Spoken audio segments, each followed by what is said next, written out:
Guys, we are back. Good evening, good morning, or good afternoon. As always, it is so great to see you.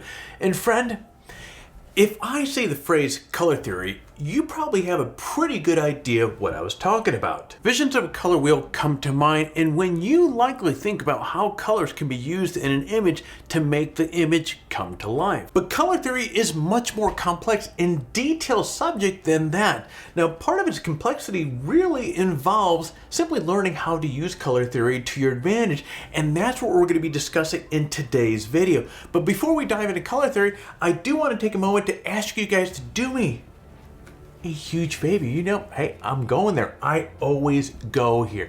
As you know, we're trying to grow this channel out here, and we put these videos together, which, like a video like this, there's a lot of time, there's a lot of effort that gets put into this, and it is so worth it if we can help even just one of you out there move your progress needle forward. So where I'm leaning with this here, if you could do me a huge favor back. See, hitting that like button down below not only tells us that our compass as a brand is pointed in the right direction and we're getting content that is important to you, but also what YouTube, with their whole YouTube algorithm, what they look at is, hey, are people liking a video? If they are liking a video, then YouTube's going to share this video with more people out there, getting more people aware, helping more people as it has done for you here, and getting more people over to the channel, which in turn helps us out tremendously. So my friend, you hitting that like button, I owe you some gratitude, so thank you very much. That said, my friend, pull up a seat in. Let's go.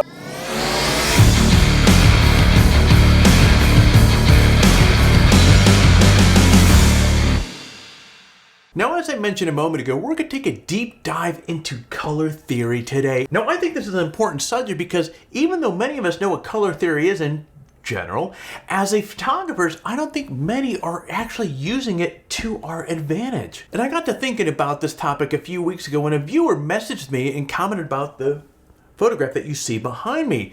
Specifically, they wanted to reach out and tell me how much they really enjoyed the colors of the print. So I had one of those light bulb moments in my head, and I began to put together the storyboard of this video. And as I was thinking about what I wanted to discuss, my mind kept wandering to a few books that I have here in my office. Now, the first is Understanding Color in Photography by Bryan Peterson.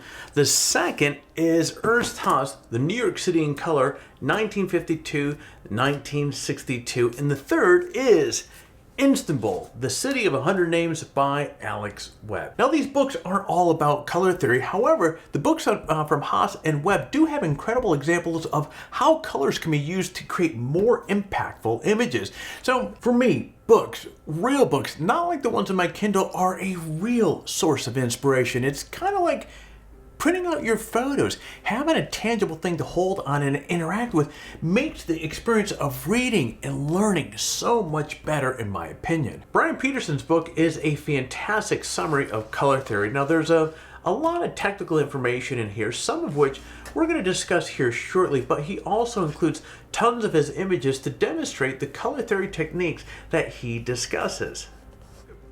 Okay, the book about Ernst Haas is a favorite because, well, as many of you know, I am a car guy, and his book includes tons of street photos in New York City with streets packed with cars, and some have become absolute classics. And this book by Webb really resonates with me on a number of different levels. You see, I originally picked this up because I'd heard of him and his work, and I'd never been to Istanbul, and this book kind of piqued my curiosity to go there. You know, and years later, I finally made the trek to Istanbul, and one of the images that I captured is the one that you always see behind me, the very one that triggered the idea for this video in the first place. So now that you know where the inspiration for this video came from, let's get into the nitty-gritty of color theory. Basically, color theory helps guide us in using colors that are harmonious with one another in the images that we create. Think about it like this. When you play a chord on a piano, the result is a pleasing sound. But when you miss one of the notes of the chord, it's not going to sound right. That's because the frequency of the sound waves of the notes in the chord work well together. Using color is very similar. Colors are specific wavelengths of light. When colors that work well together are combined, the result is very pleasing look. But when colors in an image are a little bit off, it can diminish the appeal of a photograph. The beauty of using colors is that it can be kind of in-your-face bright, robust colors, but it can also be very unassuming, like muted tones. Now, an image can be overflowing with colors to the point of being chaotic, or it can be quite minimalistic with a limited color palette. One of my favorite shots today is this northern light shot, this kind of silhouette of this tree, and it's a really good example of this here. Now, this shot was my most recent trip. Well, not recent anymore. It was back in 2019. Of course, COVID messed things up last year. We weren't able to go back last year, but this shot, I was driving around in the middle of the night. The northern lights were kicking off. I saw this tree out in the middle of this field. There's these white-tipped or snow-tipped mountains in the background. There's no other distractions in the field. I got out, and at this point, the green was so vibrant in the sky. It was amazing. And with the tree creating the silhouette, this was a very powerful, very minimalistic color palette here. For me, the photo works. What do you think? Leave a comment below. Another layer to this is that different colors evoke different feelings and emotions. For example, yellow is very vibrant and cheerful, blue is calm and soothing, green is associated with harmony, peace, and nature. The first lesson here is that regardless of the colors used, color is the most effective when it serves a purpose. Now, in other words, it should have a function and not just be about something that happens to be in the shot. Color can absolutely destroy an image, or it can elevate it to other greatness. It's important to remember that the perception of color is hugely personal experience. Now, aside from differences in how our eyes physically perceive color, after all, some of us are colorblind, there are cultural, religious, and social experiences tied to certain colors as well. But we can try to remove some of those subjective by describing colors using consistent, objective terms like hue, saturation, and brightness. So hue refers to the wavelength of color. Now, when we identify a color as blue or red or yellow, we're referring to its hue. Now, next down is saturation. Now, we also call this chroma. Now, this measures the purity of the color. In other words, saturation tells us how intense and pure a hue is. Now, a hue is most vivid at 100%, but as saturation is reduced, the same color becomes muddy. At 0% saturation, the color is almost monochrome, as we can see. Take a look at the reds here. And the last one, brightness, which is often called the value or luminance, refers to the shade or the tint of the color. In other words, how light or how dark the color is. Adding white to a hue results in a lighter value that feels more airy and colorful. Now, this is called tint. Adding black to a hue creates a darker value, something with more mood, now which we call shade.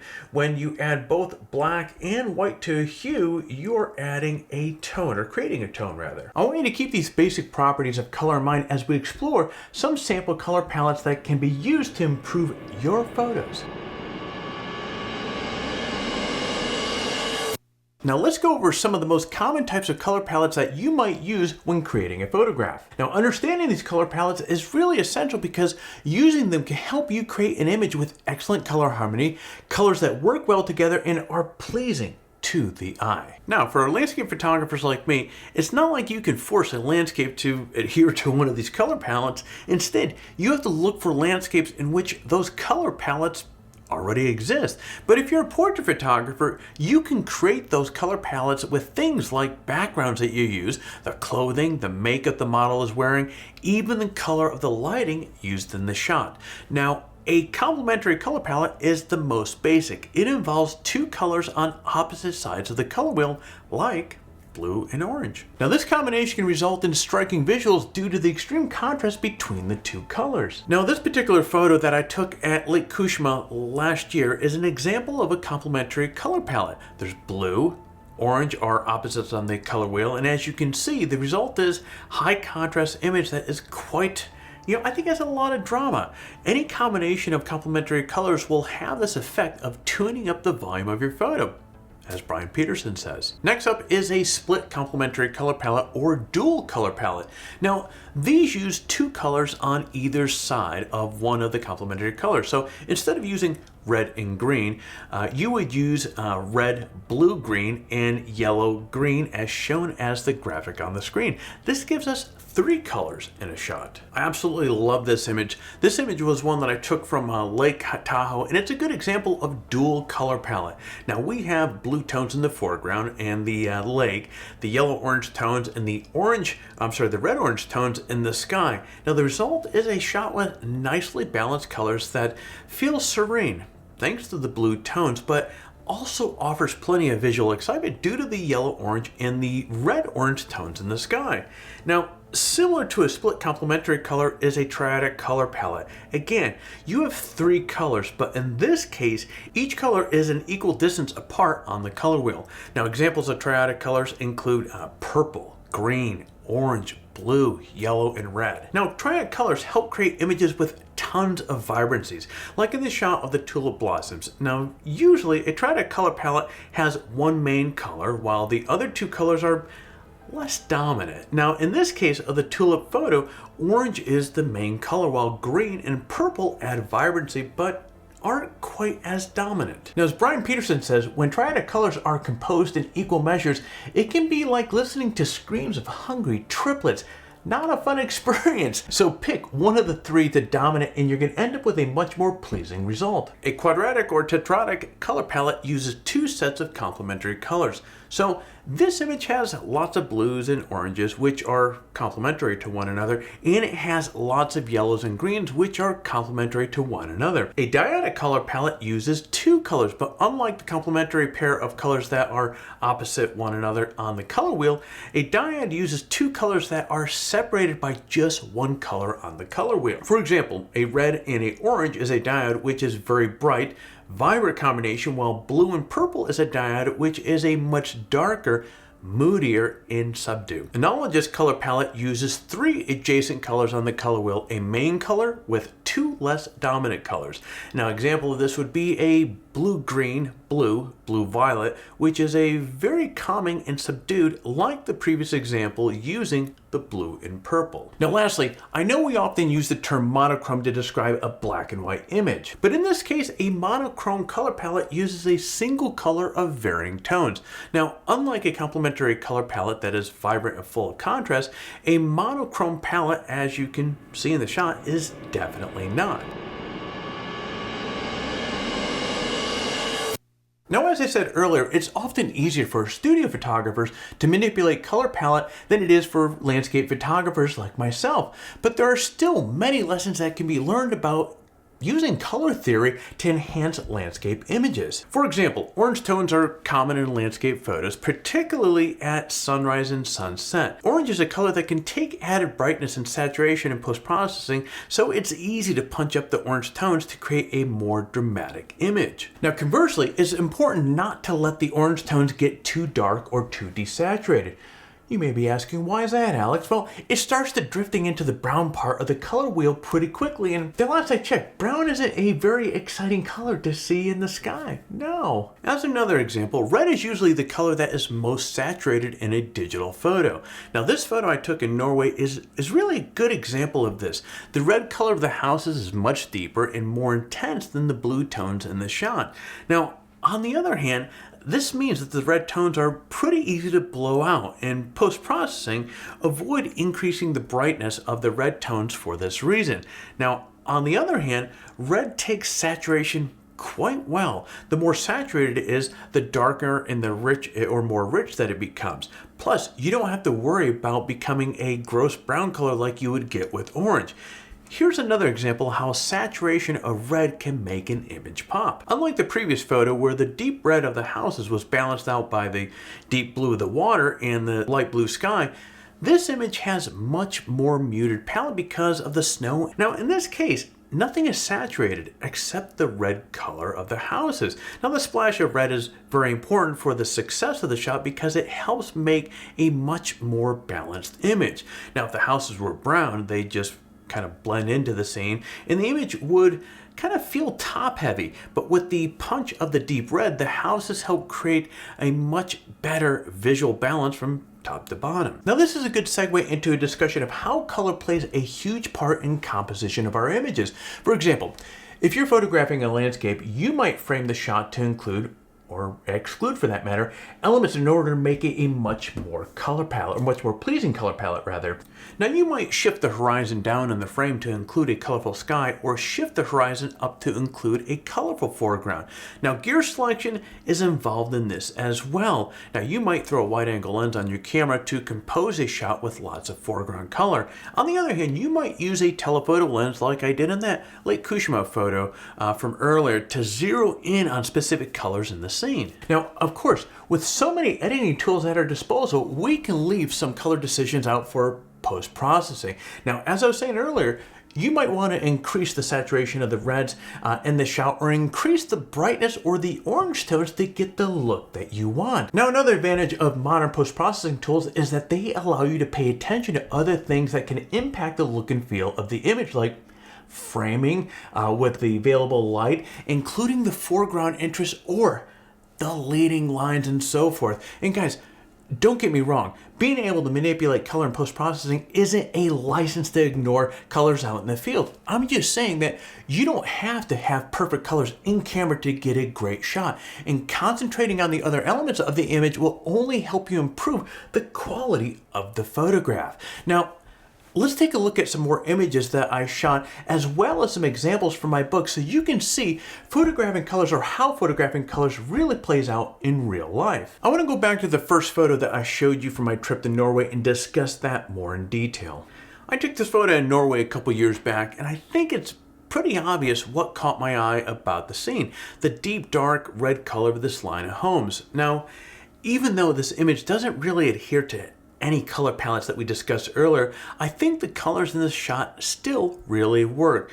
Part of the reason for this is the level of saturation of the red. It's very deep, and in some areas of these homes, the color is very dark. Now this creates a beautiful and dynamic contrast with the cool light and kind of airy blue tones that dominate the rest of the shot. Trying to figure out if a color should be light or bright or dark and moody can be difficult sometimes. Fortunately, this scene did much of the work for me because the blue tones were already light and bright, and the red tones were already dark and moody. Now in post-processing, I dialed up the saturation of the red to play up the contrast that was already in the scene, and I think the photo turned out better because of that. Now, one thing to keep in mind is that some beginners mistakenly think that they should increase the brightness and the saturation of every color in the shot. Now this is a big mistake, because the result is often an image that is chaotic and loud and lacks the harmony that you get when one color dominates the composition and the others play supporting roles. So the lesson here is to target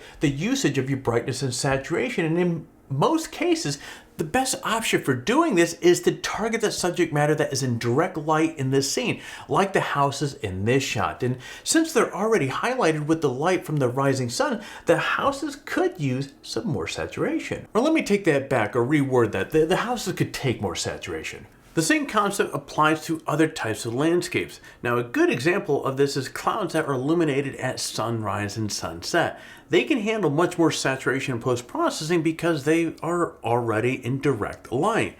Now, the common thread between these two images is that the areas you want to add saturation to are already the dominant colors in the shot. And these colors also draw our attention to the primary subjects in the images. So, by increasing their saturation, we enhance our ability to grab the viewer's attention and draw their eyes where we want them to go. Now, colors can help cut through the noise in a shot. It can also turn composition that has the potential to be cluttered into a shot that really grabs our attention. Okay, I have a shot for you here, and this shot, if I can get to it here, by Ernst Haas is a perfect example of this. There's obviously a lot going on in this scene. We can see lots of cars, lots of people. The wet road and the sidewalks almost have a shimmering effect to the shot. And there's all these super dark areas of the image that are almost devoid of any detail. And then you have these vibrant colors of the yellow cabs, and then you have the green cab, and then the red car right back here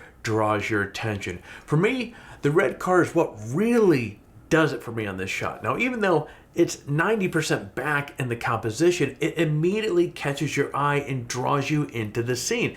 Your eye follows the line of vehicles back, further until you can rest on the red car. Just imagine if that red car wasn't here. I don't think this image would be nearly as impactful. Do you?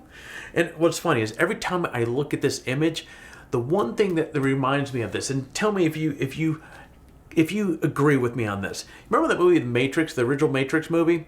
Morpheus and Neo are walking down the sidewalk, and there's a lot of black and white suits, coming every which direction from them. And then on the right-hand side, out of all this black and white, there's a woman in the red dress that grabs Neo's attention. This red car is the woman in the red dress. Anyways, it works for me. What do you think? Leave a comment below. Now, one of my favorite stories from Bryan's book is when he talks about photographing in color for the very first time. He talks about shooting with color slides and inspecting the slides using a camera store's light table after taking the photos from a recent camping trip. One of his photos was a simple plate of cucumbers and tomatoes. Now, he describes seeing that image in color as follow. Now, a place of sliced cucumbers and tomatoes, one of my meals on the camping trip, seemed with vividness of complementary colors. It was transformative. I was awash in the tremendous power of color. Now, I think his description of color is really spot on. It really does have the power to completely transform a shot. And if you flip through the pages of this book, you're going to find that his use of color transforms rather simple, everyday scenes into vibrant artistic representations of the subject. Now, this is an important lesson to understand. You don't have to fly to Turkey or Norway to take photos of colorful, vibrant, and even epic landscapes to create an impactful image. Now, this image right here, so I would highly recommend you get this book. Page number 9, here's a good example. And Bryan, also jump on it. He has a YouTube channel with, I remember seeing a video that he did when he was in a junkyard, and I wouldn't be surprised if this particular image right here was taken during that day. As you can see, he has his camera pointed down on, what is that? It is back of electrical box of some sort. And look at the finished shot here. Amazing, amazing. Again, you don't have to travel. He went into a junkyard and found a whole slew of amazing shots that he picked up out of there. Good example. In fact, Bryan says in his book that the trick is to learn how to spot all the color, all the possibilities that abound wherever the photographic pasture you call home. In other words, colors are all around us in every aspect of our lives. You just have to be willing to take the time to see them, experience them, and photograph them. And I'll share with you one quick story about Bryan. This guy, he doesn't skip a beat. Some of you may know, back in 2012, Bryan and his daughter Sophie flew down from Chicago. I flew out to Tennessee to meet up with them. We were filming with Spike TV. We're doing an episode on how to photograph cars. Early in the morning, we're coming out of Denny's and we're heading to the studio to start filming. And as we're heading out, the Denny's had these glass blocks and the sun was coming through it. And we speak about creative eye multiple times in this video, but nobody takes it to the next level like Bryan Peterson. As we're walking out of this place, he stops midway. I'm wondering what the hell is he stopping for? And he took a moment to reflect on how the colors were coming through those glass blocks. And he's like, you know what? That would make a great shot. This is kind of similar to what we're talking about here, the continuity between really believing and looking for those shots. I thought I'd share that little story with you. Now, as I mentioned to you earlier, this is the book right here that inspired me to go to Istanbul to take this photo that you see behind me in every one of my videos. Now, I went there specifically to get this shot, and I thought it was a beautiful view, but more than that, I was drawn to the colors on the scene. Now, the combination of soft blue colors with the pale whites, pinks of the buildings and the dramatic red of the spire and the Turkish red flags, it really appealed to me. Much like Ernst's Haas photo with the red car that we discussed earlier, I think what makes this shot is the pops of the red. That's what caught my eye about this scene, and that's what I'm drawn to as I look at this print. It really helps you zero in on the primary subject and helps make sense of all the details that are in the image. It's all well and good to talk about what color theory is and discuss color palettes and look at example photos, but the real task is figuring out how you can harness the power of colors to improve your images today. One of the simplest things that you can do to challenge yourself is to photograph nothing but a single color. I don't mean that the entire image has to be one color, but really zero in on making one color the primary subject in the shot. Take an hour or two to explore around your home looking for things that are red to photograph. Then, the next time that you go out, focus on blue, then on yellow, then on orange. See where I'm leading with this? Doing this exercise will help you expand your vision and take note of how color can grab your attention. This is also going to help you see interesting compositions that you might not have seen before. And speaking of which, I'm reminded of a great quote from Bryan Peterson that fits here as well. One of the keys to expanding your vision is to stop looking at the world as filled with objects or nouns and to look instead for line, texture, shape, form, pattern, and color. So for Bryan, he doesn't see a bird, instead he sees its red wing. He doesn't see a landscape, instead he sees the yellow flowering tree. This is a very important thing to understand. Every photo that we create comprised of different design elements. There might be lines and shapes, there might be textures or patterns, but what we notice about these things is largely their color. And that, my friend, is your challenge as you strive to photograph color. Stop looking for things to photograph. Instead, start looking for colors to photograph. My Lake Tahoe picture can be used as a good example of this because I approached the shot with the colors of the scene in mind first. The sky was on fire and I wanted to enhance the power of those colors in this shot. The logical thing to do was to frame up the shot in which the sky and its reflections in the still water of the lake had equal space in the frame. By doing so, I doubled the impact of the colors. Now, the other effect of this is that shifting the horizon upward in the frame. This enabled me to get all the boulders in the foreground into the shot. Now, I like to push and pull between the warm and the vibrant colors of the sunset and then the cool, dark colors of these boulders. I also like the juxtaposition of the round boulders with the linear lines of the mountains and the horizon. But again, all the lines and shapes and forms in this shot was the consequence of focusing on color first. Look, I want to help you get inspired and get out there and practice taking photographs or photographing with color. So what I'm going to do here, guys, is I'm going to do an exclusive giveaway of this print right here, or any print of your choice up to 20 by 40. You see, I actually just got this print from Printique, and guys, I was absolutely so impressed with the colors, the rendition, the detail of the quality of the print. Man, I just had to give one of these things away. I mean, this is absolutely gorgeous. Everything about this print, I absolutely love.